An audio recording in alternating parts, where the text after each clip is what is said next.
दुनिया की सबसे ऊंची चोटी माउंट एवरेस्ट को फतेह करना हर पर्वतारोही का सपना होता है, लेकिन क्या आप जानते हैं कि इस सपने को पूरा करने के लिए ना सिर्फ जान की बाजी लगानी पड़ती है, बल्कि लाखों रुपए भी खर्च करने पड़ते हैं।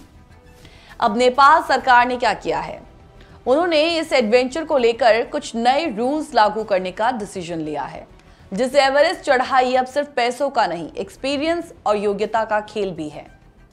हर साल सैकड़ों लोग एवरेस्ट चढ़ाई के लिए नेपाल पहुंच रहे हैं, लेकिन हाल ही के सालों में कुछ इनएक्सपीरियंस्ड पर्वतारोहियों की वजह से जानलेवा घटनाओं में इजाफा हुआ है। और इसी को ध्यान में रखते हुए नेपाल सरकार ने अब तय कर लिया है कि माउंट एवरेस्ट पर चढ़ने की इजाजत उन्हीं को दी जाएगी जिन्होंने पहले नेपाल के किसी 7000 मीटर ऊंचे पर्वत को सक्सेसफुली फतेह किया हो।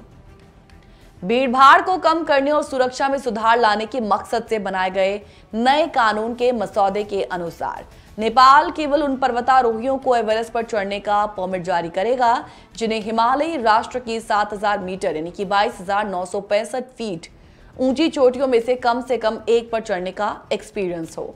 नेपाल, जो विदेशी मुद्रा के लिए चढ़ाई, ट्रैकिंग और पर्यटन पर बहुत अधिक डिपेंडेंट है, उसे 8,849 मीटर यानी कि 29,032 फीट ऊंची चोटी पर चढ़ने की कोशिश करने के लिए अनुभवहीन लोगों सहित बहुत अधिक पर्वतारोहियों को अनुमति देने के लिए आलोचना का सामना करना पड़ा है। अब इससे क्या हुआ है कि इससे डेथ जोन में पर्वतारोहियों की लंबी कतारें लग जाती हैं, जो शिखर के नीचे का क्षेत्र है, जहां जीवित रहने के लिए पर्याप्त प्राकृतिक ऑक्सीजन नहीं होती। पहाड़ पर होने वाली मौतों की बड़ी संख्या के लिए भीड़भाड़ को जिम्मेदार ठहराया गया है। आप देखिए कि 2023 में जब नेपाल ने 478 परमिट जारी किए थे, तब एवरेस्ट की ढलानों पर कम से कम 12 पर्वतारोहियों की मौत हो गई और 5 अन्य लापता हो गए। पिछले साल 8 पर्वतारोहियों की मौत की जानकारी आई है। अब सवाल है कि नए नियम क्या हैं, आइए जानते हैं। नेपाल सरकार द्वारा प्रस्तावित नए नियमों के अनुसार अब एवरेस्ट चढ़ाई के लिए आवेदन करने से पहले अब माउंटेनियर को प्रमाण देना होगा कि उन्होंने नेपाल के किसी 7000 मीटर ऊंचे पर्वत को सक्सेसफुली फतेह किया है। इसके अलावा पर्वतारोहण दल का नेतृत्व और मार्गदर्शन केवल नेपाल के नागरिकों द्वारा ही किया जा सकेगा। चढ़ाई से पहले पर्वतारोही को पिछले 30 दिनों के भीतर जारी किया गया मेडिकल फिटनेस सर्टिफिकेट भी देना अब मैंडेटरी होगा।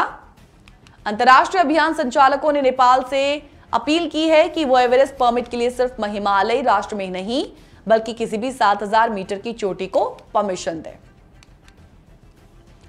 ऑस्ट्रिया स्थित अभियान आयोजक फ्रेटनबैक एडवेंचर के लुकस फ्रेटनबैक ने कहा कि इसका कोई मतलब नहीं होगा और मैं इस लिस्ट में 7000 मीटर के करीब के पहाड़ों को भी शामिल करूंगा, जिनका व्यापक रूप से तैयारी के तौर पर इस्तेमाल किया जाता है, जैसे कि अमा डबलम, एकोनकागुआ, डेनाली और अन्य। फ्रेटनबैक, जो वर्तमान में एवरेस्ट पर अभियान का नेतृत्व कर रहे हैं, वो कहते हैं कि अन्य देशों के पर्वतारोही गाइड्स को भी एवरेस्ट पर काम करने की अनुमति दी जानी चाहिए, क्योंकि नेपाली पर्वतारोही गाइड्स की संख्या पर्याप्त नहीं है। तो ये क्रूशियल है, ये इंपॉर्टेंट है कि पर्वतारोही गाइड्स के पास International Federation of Mountain Guides Association जैसी योग्यता हो, चाहे वो किसी भी राष्ट्रीयता के हों। हम यूरोप में एल्प्स में काम करने के लिए भी नेपाली इन गाइड्स का स्वागत करते हैं।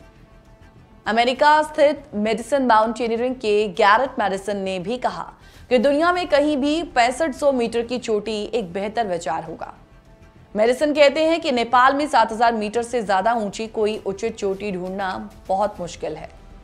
पर्यटन विभाग के आंकड़ों के अनुसार नेपाल में 400 से ज्यादा पर्वत शिखर हैं जो कैंपेनिंग के लिए, अभियानों के लिए खुले हैं, और उनमें से 74 7000 मीटर से ज्यादा ऊंचे हैं। हालांकि पर्वतारोहण अधिकारियों ने कहा है कि उनमें से ज्यादातर चोटियां पर्वतारोहियों के बीच पॉपुलर नहीं हैं। नेपाल में एक प्रमुख अभियान आयोजन कंपनी 14 पीक्स एक्सपीडिशन के ताशी लकपा शेरपा कहते हैं कि 7000 मीटर ऊंचे पहाड़ों में से सिर्फ कुछ ही पर्वतारोहियों को आकर्षित करते हैं। ताशी 8 बार एवरेस्ट पर चढ़ चुके हैं। कुल मिलाकर नेपाल सरकार का ये जो कदम है, पर्वतारोहण को ज्यादा सेफ और कंट्रोल में बनाने की दिशा में एक अहम पहलू माना जा रहा है। अब विशेषज्ञ कहते हैं कि इससे न सिर्फ मृत्यु दर में कमी आएगी, बल्कि पर्वतारोहण को एक प्रोफेशनल और जिम्मेदार गतिविधि के रूप में स्थापित करने में मदद मिलेगी।